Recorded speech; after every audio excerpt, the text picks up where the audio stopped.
Hello guys, అందరూ ఎలా ఉన్నారు? నేనైతే చాలా బాగున్నాను. నిన్న మా అక్క వాళ్ళ ఇంటికి వెళ్ళి వచ్చేసరికి నాకు ఆర్డర్ అయితే వచ్చిందనమాట. అంతకీ మీరు ఫుల్ వీడియో చూసారా? చూడకపోతే ఇక్కడ కింద ఇస్తాను, చూసేయండి. ఆర్డర్ వచ్చినప్పటి నుంచి ఇంకా తీయాలని చెప్పేసి ఎంత ఎక్సైట్మెంట్ తో ఉన్నానంటే, నేను ఏం ఆర్డర్ చేశానో ఫస్ట్ ఆఫ్ ఆల్ చెప్తాను. ఇన్స్టాగ్రామ్ లో ప్రతి చోట వైరల్ అవుతున్న వెజిటేబుల్ చిప్స్ అయితే ఆర్డర్ చేశాను అనమాట. నేనైతే అంటే ఇవి చూస్తుంటే టెంప్టింగ్ గా ఉంది తినాలనిపించేంత. ఇంకా ఎలా ఉంటాయని చెప్పేసి నేను చూస్తే ఉన్నాయన్నమాట. ఇంకా ఆర్డర్ చేసేసాను. నేను మిక్స్డ్ మసాలా అయితే చాట్ మసాలా అయితే ఆర్డర్ చేశాను అనమాట. డ్రైగా కూడా ఉంటాయి అనమాట, ఓన్లీ వెజిటేబుల్స్. ఇంకా ఒక్కొక్కటి తింటే క్రంచీగా టేస్టీగా సూపర్ గా ఉన్నాయన్నమాట. టేస్ట్ అయితే వాళ్ళు చెప్పినట్టే వీడియోస్ లలో ప్రతి ఒక్క వెజిటేబుల్ కూడా చాలా బాగుందన్నమాట. ముఖ్యంగా చెప్పాలంటే బెండి అన్నమాట. ఎంత బాగుంది, రియల్ వెజిటేబుల్ తిన్నట్టే ఉందన్నమాట.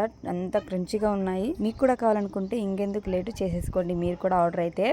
అండ్ నేను ఎందులో చేశాను ఆర్డర్ అయితే మీరు గెస్ట్ చేయండి. అండ్ దీని కాస్ట్ వచ్చేసి 250 అయితే పడింది అనమాట. నాకైతే అంటే 248 అలా పడింది అనమాట. నాకైతే వర్త్ అనిపించింది అనమాట. ట్రెండింగ్ కుకింగ్ రెసిపీస్ చేయలేకున్నా కానీ, ఇలా ట్రెండింగ్ ఏది ఉన్నా కానీ నేనైతే ఆర్డర్ చేస్తాను అనమాట. టేస్ట్ అయితే సూపర్ గా ఉంది. మీరు కూడా ఆర్డర్ చేసుకోండి అండ్ సబ్స్క్రైబ్ చేసుకోండి. By by.